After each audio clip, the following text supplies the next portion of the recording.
Today is Wednesday, May 1st. We'll tell you about more arrests as protesters have taken over new parts of university campuses. Also, historic changes to America's marijuana rules. And a first-of-its-kind tribute to top U.S. educators. Plus, new guidelines for breast cancer screenings, issues being reported with iPhone alarm clocks, and newly studied benefits of volunteering through work. Those stories and even more news to know in today's episode. Welcome to The Newsworthy. All the day's news in around 10 minutes. Fast, fair, fun, and on the go. I'm Erica Mandy. Thanks so much for being here. You ready? Let's do this. The standoffs between university protesters and law enforcement have become even more dramatic. Yesterday, protesters rallying against the Gaza war seized the administration building at Columbia University and blocked everyone else out. So last night, police officers in riot gear stormed the building and arrested dozens of people. Now, NYPD is staying on campus for the next couple of weeks to deter more occupations or encampments until the end of the university's graduation ceremonies. Just blocks away at the City College of New York, protesters were also in a standoff with police last night, and many of them ended up being arrested as well. On the other side of the country, protesters have been occupying a library at Portland State University in Oregon. Protesters also occupied two buildings at California State Polytechnic University Humboldt until officers intervened and made arrests there, too. Also yesterday, classes had to be canceled at UNC Chapel Hill, where dozens of students were detained. And at least 5 protesters were arrested at Florida State University. And those are just a few examples of situations that have been happening at universities all over the country. Some protesters have been caught on camera making anti-Semitic remarks or violent threats, but organizers of the protests say it's a peaceful movement aimed at defending Palestinian rights. Meanwhile, ceasefire negotiations do seem to be gaining some steam in the Middle East, though for now, it's not clear if those talks will inspire American students to ease their protests here in the U.S. The federal government has made a historic move that could make it much easier to buy and sell marijuana in the U.S. U.S. Attorney General Merrick Garland submitted a proposal for White House review that would move marijuana out of the most restrictive drug classification. Marijuana has been designated as a Schedule I drug since 1970, alongside LSD and heroin. But the Justice Department now wants to downgrade it to a Schedule III drug, alongside testosterone and steroids, making it available with a prescription. Already, more than half of all states have legalized marijuana for some purpose over the last decade. And it's now believed to be the most commonly used federally illegal drug in the country. Still, it's a controversial issue. Some DEA officials still believe there's not enough research to prove marijuana's medical benefits, and they say there's still potential for the drug to be abused. Though federal scientists have said marijuana is not as vulnerable to abuse as other controlled substances, has therapeutic benefits that are backed by science, and has less serious outcomes than other drugs. Though even they say people could become dependent on it. To be clear, even if marijuana does become a Schedule III drug, it would still be illegal under federal law without other changes by Congress. But here's what would change. The drug would be studied and researched so any concrete medical benefits could be identified. It would also open the door for pharmaceutical companies to get involved with sales and distribution in states where medical marijuana is legal. And for the already existing cannabis industry, the move would get rid of significant tax burdens. Though for now, any reclassification could take months to complete and could be further stalled by lawsuits. So, to be continued. He was once considered the most powerful and influential leader of the global crypto industry, and now he's headed to prison.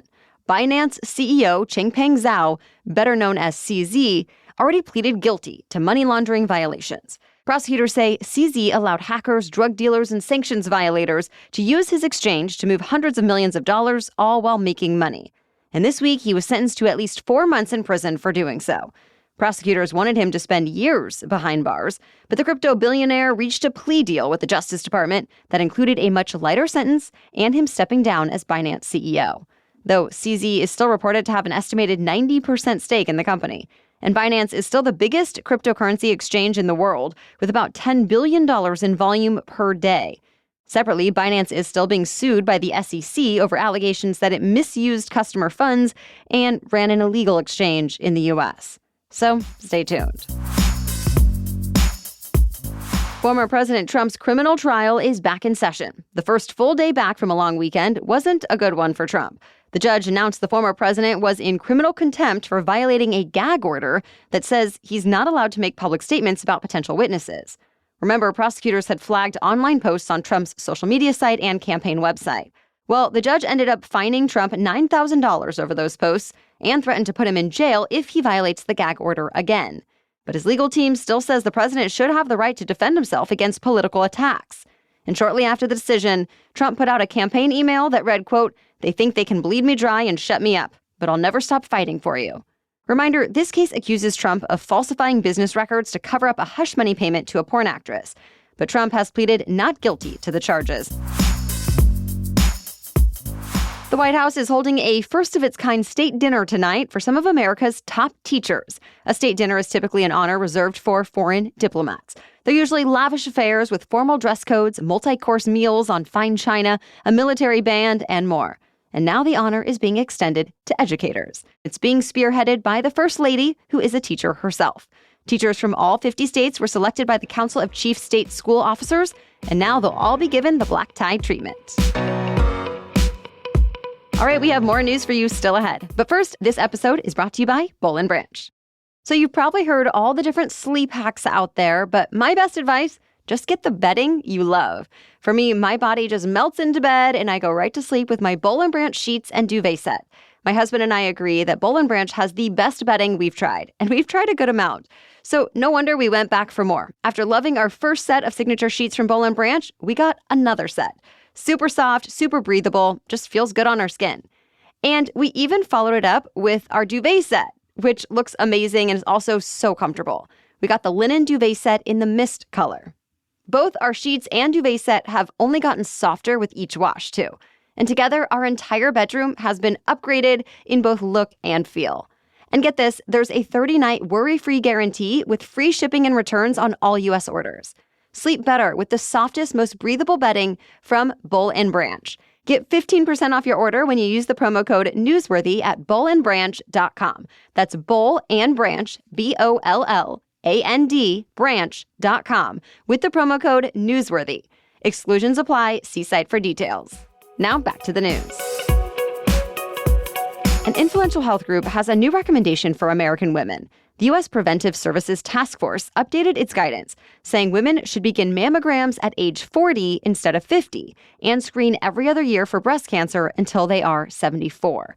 The last time the task force updated its guidance, it said women in their 40s should make an individual decision with their doctor. But now, more people in their 40s have been diagnosed with breast cancer, and the task force says there's new, more inclusive science that backs up the recommendation. And this is a big deal, since many doctors choose to follow the task force's guidelines, and insurance companies tend to cover the costs of what the task force recommends.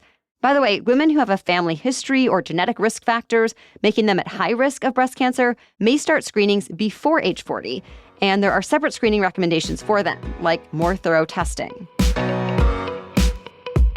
Walmart has decided to close all of its health centers across the U.S. Walmart says that part of its business has just become too costly.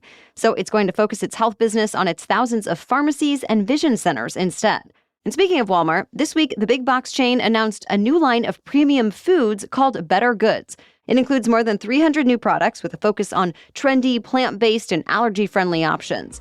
This is actually the largest debut Walmart has staged in 2 decades.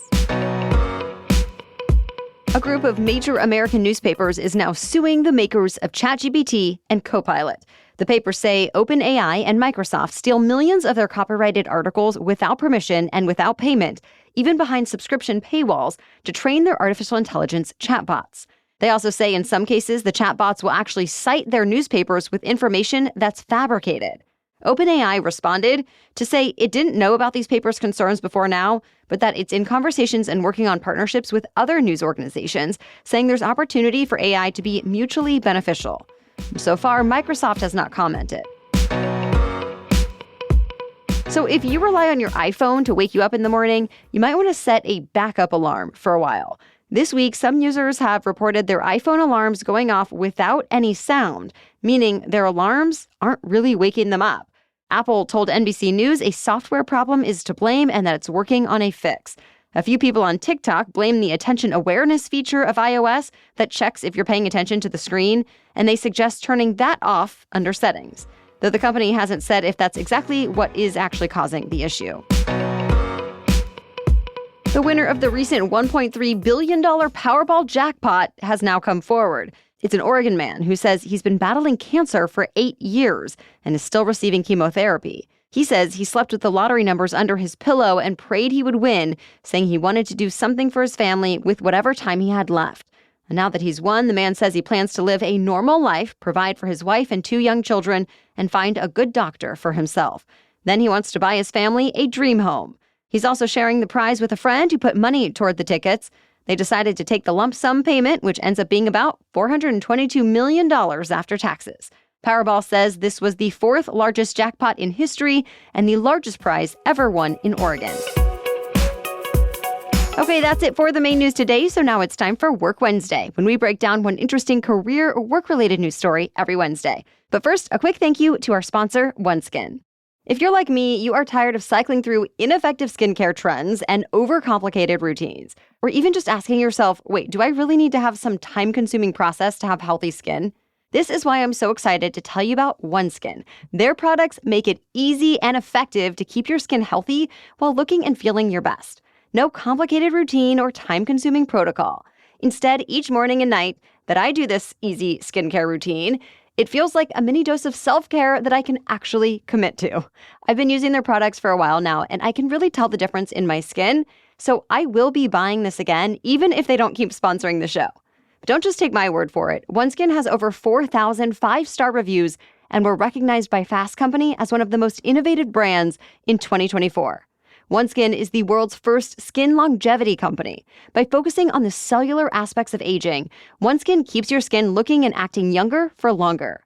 So get started today with 15% off using the code newsworthy at oneskin.co. That's 15% off oneskin.co with the code newsworthy. After your purchase, they'll ask you where you heard about them, so please be sure to support our show and tell them we sent you. Okay, now back to Work Wednesday.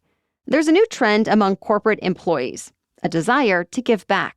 A platform that helps companies manage volunteer programs says last year they saw a lot more active participants and volunteer hours than ever before, and it seems to benefit everyone. Research has found that companies with robust volunteer programs have lower turnover rates and happier employees. A recent Oxford study looked into 90 different workplace well-being interventions, and it found the only one that actually improved employee outcomes on a collective level was volunteering. Granted, that is just one study, and it's not clear if the other interventions worked for some employees at the individual level, but it also does show how helpful volunteering can be. Oxford's research says it has such an impact on well-being because it offers workers a sense of purpose and belonging. Human resources associations say about half of companies offer volunteering programs now. There are some challenges, like finding the time in a workday to commit to volunteering, but for companies that want to get on board, business management experts have some advice. For example, they suggest giving employees the freedom to choose their volunteer activities, nonprofit partners, and time commitments. All right, thank you so much for joining us today and for sharing the show. We'll catch you up on more news to know tomorrow. Until then, have a great day.